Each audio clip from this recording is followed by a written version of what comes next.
Kuzangpula, I'm Tenzin Rabgye and this is the panel.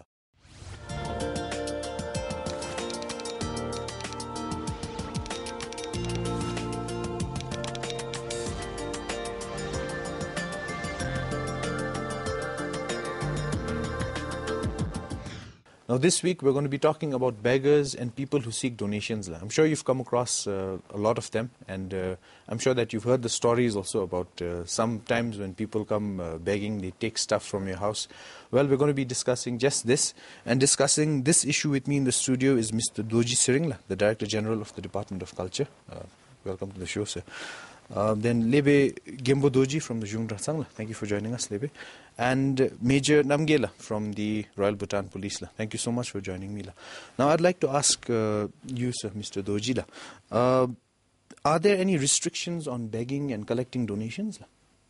I think it's very difficult to say, because I think as a culture we have had people following religious practice coming around and also requesting for alms, begging for alms, and culturally this should be acceptable, and also donation.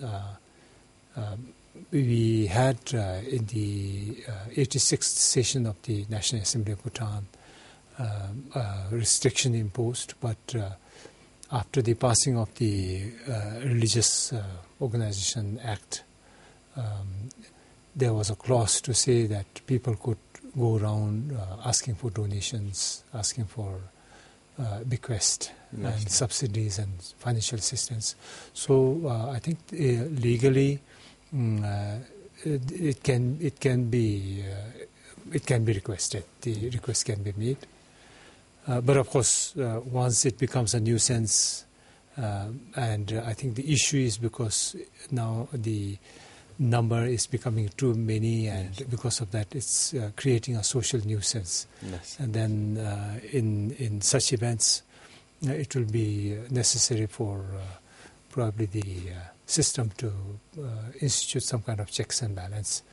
Now talking about social grievances, Major Namge, have you all ever heard of any crimes related to, or come across any crimes related to when people go begging or ask for donations? I'd like to mention that mere begging is not a penal offence, because there is no criminality involved in this. But in the course of begging, if they commit other crimes, then they can report to us. So we have to see whether we'll take cognizance of their offense report. So there you have to see whether any elements of harassment, any element of deceptive practice, or any forgery is involved during the conduct of begging. What about donations? Has there ever been problems where people commit fraud? They say that they are from somewhere and they are not really from that place, but they just want to take the money. On the other side, there's one begging through donation. So we have two acts, Religious Organization Act and Civil Society Act. There it is mentioned clearly. So in case if you ask for donation, if at all if you have to ask for donation, then they have to first get the permission from this Chodin Hensok. So there they give the time frame also to seek the donation. And in one particular section, they have in section 66 of this Religious Organization Act, they can even go from door to door. They have to come with a certificate from this Chodin Hensok. So talking about Chodin Hensok, let me go to Levi Gembu with that. Chodin Hensok, could you explain a little bit about the Chodin Hensok? It's the Commission for Religious Affairs, and it is founded according to the Religious Act of Bhutan, where they have representatives from different organizations, religious organizations, and the government. And it's chaired by the Minister for Home and Culture Affairs. That is the commission. So according to from the point of view of the Jungdra Sangla, how do you all regulate donations? How does one become... let's say, how do you regulate donations first? Well, from the Jungdra Sang side, donation can be looked at on two grounds, probably individual, donation, and then institutional donation. So the institutional donation is done legally, and there has to be approval. Either the approval should be from Chudelenso or from Tatsalenso, and there has to be this written approval, and then only through that donations can be sought. But of course there are a lot of procedures how to do it, where you can do and where you cannot do. It's clearly mentioned in the Act. Then the other one is individual. Now individual can be religious, and also at the same time sometimes it can be non-religious as well. So if it is religious, then that is the formal donation seeking that a culture and tradition that we have in our country for many years, and that is according to Buddhism, the Dharma. And if we go by that, then someone have to have a lot of qualities in that. Even the beggars, someone who is asking for alms should have about 13 different qualities, that include something like you should be wearing rags, you should be wearing clothes that are worn out, the colors are also worn out, and at the maximum this particular person should possess about only at the maximum 3 sets of clothes, and also the person should not have a place of his or her own for living, and even the meal, daily meal, is restricted to one meal per day. So likewise there are 13 different qualities that the alms seeker have to have. Let me just go to the Director General. Maybe Gimbo was talking about people having to have certain qualities, but how do you have a check and balance to these qualities? Maybe someone could, if he has maybe a house or something, he finds out that this is a good way of making money, maybe. Right. So if he comes in, how does is there a check and balance for that? Well, at the moment, we give issue permission for seeking donation to just religious organizations. So basically they have to be, I think according to the Religious Organization Act, I think individuals haven't really sought permission for letters to collect donations, but most of the time we have two types of religious organizations. One, the first type is a minor, a chungrim, kind of a religious organization, and the definition that we have given to a minor religious organization is that they should be made up of less than 25 monks or gomchens or nuns, or they should have a property not extending beyond 20 lakhs. So, and then of course anything beyond that would be a cherim or a normal religious organization. So the sort of requests that have been, the appeal that have been made so far are not really individuals, but mostly from the religious organizations. So since they are registered, they have to present to the Chudelenso Article of Association, and they have to have different requirements. So a lot of people, you see a lot of people who come sometimes saying that someone is sick, they're not well. Maybe that is the case, but do they have to come for approval to the Department of Culture for that, or who do they go to approval if they want to have donations like that, different? They don't come to us. If they are, I suppose, people who are in need of genuine, generosity or feeling of compassion from people, I'm sure they would probably. So far, the permission that has been given from the office of the religious organization are mostly purely religious purpose. So there is So there is no sort of check and balance to people getting donations if it's not religious? Not that I know. Lastly. Not that I know. I don't think people have. Of course, individuals, I remember now, there are one or two people, of course, the intention has to be religious. So Yes. they want to embark on a project to build a chetin Nice. or to renovate Al-Hakang. Nice. Then they would come and make a request, and then of course we would normally consider them as a chude, but of a minor nature, Lastly. and we can issue permission to go around. And then I think as the law enforcement agencies are also informed about this, and usually we give them a time. So we could normally give 6 months permission or 1 year's permission, and no more than that. Last. Moving on to Major Namgyal, does the police have any check and balance when it comes to donations? These donations are usually done in public places, where we have certain religious festivals, suppose in the Chotin. There we ensure that whoever is collecting the donation, whether they are carrying the certificate or not, or whether the certificate, there can be cases of fraud, forgery also. So we assure that it's a valid certificate. Yes. Devi Gembo, now we'll move on to you. How does the Dratsang, do you all normally encourage people who come to seek donations for approval? Well, of course we don't. Yes. But those who come for approval, usually it is the institutional, Yes. not independent individual. If it is institutional, it is known to all. Those who approach the Jungtasang will be from the institutions which are registered with the Jungtasang.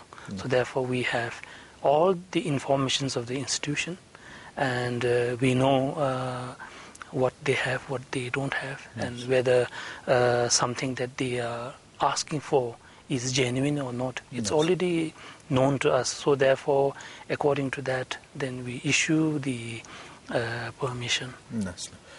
Is there any form of keeping accounts for people who come to get donations? Oh yes. We it needs to be kept, Yes. of course.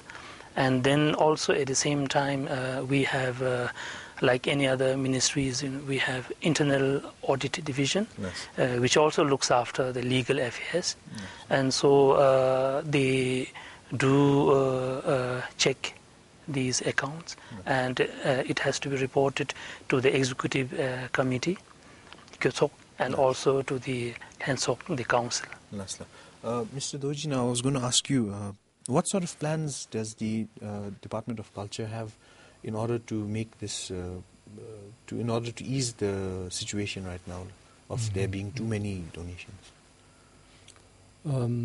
I think probably we might need to create a system whereby the donations, and also when people go around begging for alms, we need to make sure that they are genuine cases, and then also I think proper accounts are kept. Yes. Of course, many of our being a very spiritual country, I think there are many people who are following a life of spiritualism, and Yes. They don't have any natural work as any of us, but usually there are people who meditate in the remote places, and then who have adopted that as a way of life. Yes. I think it would be probably appropriate for willing people to make gestures, and then of course I think as this was explained, I think the qualities of a good spiritual practitioner is understood, then it looks like it's a way of earning merit. Yes. for all of us, and Yes. I think probably it should be encouraged. But of course, having the genuine spiritual people encouraged, and also genuine, compassionate people encouraged to make donations. We should also ward ourselves of maybe certain social ills. Yes, If we give them if we give any person whoever is a drunkard or whoever is really not following a religious life, but making use of the situation, and if they want to make a quick money, then probably that's when we have to really create certain systems so that such things are checked. Yes. What sort of system would you suggest? What sort of system do you think we should have to check these sort of things? I feel that, of course, this is going to be discussed. We have the Chudalhenso, the Commission for Religious Organization, will be meeting to really discuss this as an issue. Before I came for the panel discussion, I had put up to the Honorable Minister for Home and Cultural Affairs, who is also the chairman of the Religious Organization Commission, and of course to the Secretary of the Ministry of Home and Cultural Affairs. And now there was a need felt for us to really discuss this one quite thoroughly at the Commission. Of course, the Commission members constitute both officials from Ministry of Finance, and also from the various religious organizations like the Nyingma Chudes, the Animra Sanghs, and also definitely we have Venerable Chulalebe also as a member of the Chudalhenso, and we hope that there will be certain ideas that will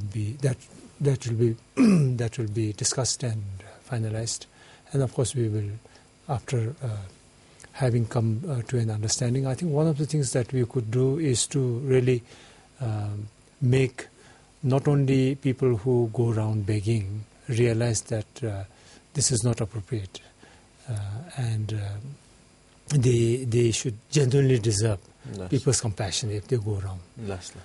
And then, of course, I think also people who make donations, people who also give alms, probably they should also give to appropriate people and not to any Tom, Dick and Harry.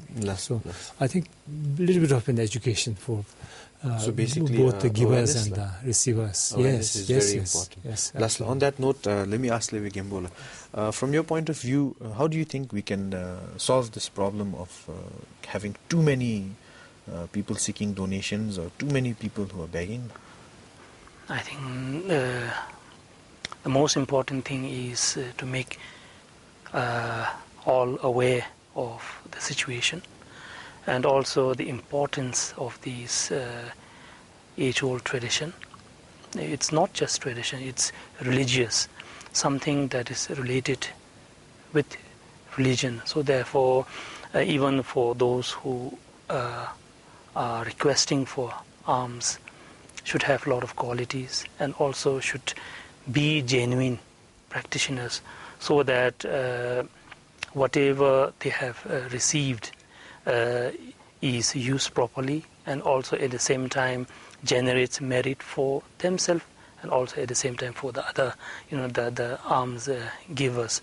Otherwise, if we don't understand this consequence and then indulge into receiving alms without genuine reason, then it would, instead of the Dharma becoming path to enlightenment, it will lead you to suffering. Because that is what is mentioned in the sutra, that if you don't practice the Dharma as it is intended, then it will lead to suffering only. I think that will solve a lot of problems. Meji Namge, what do you think? How do you think we can solve this problem in your personal opinion? RBP headquarters has studied the situation. I think they have submitted to the government. Now, on the other side, as a law enforcer, I'd like to inform the general public not to encourage the beggars, especially on the roadsides. Yes. Now, if you ask them, they are not vagabonds. They have a proper place to stay. Yes. Some of them even have good relatives also. I think they just want the easy money, just by begging on the roadside. Yes. So I should say, no, we should not encourage them from begging. Yes. And the beggars cannot force you. So, sir, final thoughts on this topic which we're discussing today. Maybe we will see this forum as a means to educate and bring awareness amongst the public to really carry out genuine dharma practice. Yes. And if people are really genuine practitioners, we should earn merit by maybe making donations and also showing compassionate gestures and generosity. These are qualities qualities of Bhutanese as well as true Buddhists. Yes. And of course, I think people who should really think of people who are making easy money and who are thinking using this as an opportunity to make easy money, then maybe we should make them realize that they are really doing something really wrong, and this is not at all religious. Yes. So both for the giver as well as the receiver, I think this kind of forum could be a useful channel to bring awareness. Now, just for the information of our viewers, if someone at home, how would they know if a person has actually, when a person comes to get donations, how do they know that that person is actually a person with a genuine reason to come? Do they have some sort of a letter or something? Well, if it is institutional, then of course they will have to produce the letter, Yes. received everything. And as we were saying earlier, the letter have to be either from the Chudilenso or from Tasalenso. Yes. If it is individual, then by looking at the person himself or herself, we can make out whether it's a genuine or not, because of the qualities that I have mentioned earlier. A practitioner, maybe if it is just genuine, like begging, just natural, normal begging, then somebody might be in need of something urgently, and that urgency can be, seen through the face, through the gestures, and also at the same time the environment. That's right. So, for institutions, they have to have a receipt as well as a letter of approval. Yes. And for individuals, there's no such thing. The people have to judge themselves. Yes. Is there anything you would like to add? Now, giver should actually go through the receipt, money receipt, or anything that the documents he is carrying. So if it's authentic, yes, it's up to him whether to grant the donation or not. Yes. But otherwise, if it's quite doubtful, he can report to us. Let's see whether there's a fraud or any forgery involved. Last line. If he wants to report to the police, the number is 113. Right. Well, I'm afraid that's all the time we have for today. Thank you so much for joining me. I would like to thank you all. And I would like to thank you at home for joining us on this discussion about beggars and donations. I think we talked about some very important issues, and one of the important things was judge for yourselves sometimes when people come. Please don't encourage beggars. And also, if a person comes for donation, then they will have to have a letter of approval, and they will have to give you a receipt if they are from an institution. Thank you so much for joining us. Until next week, this is Tenzin Rabgye saying bye-bye.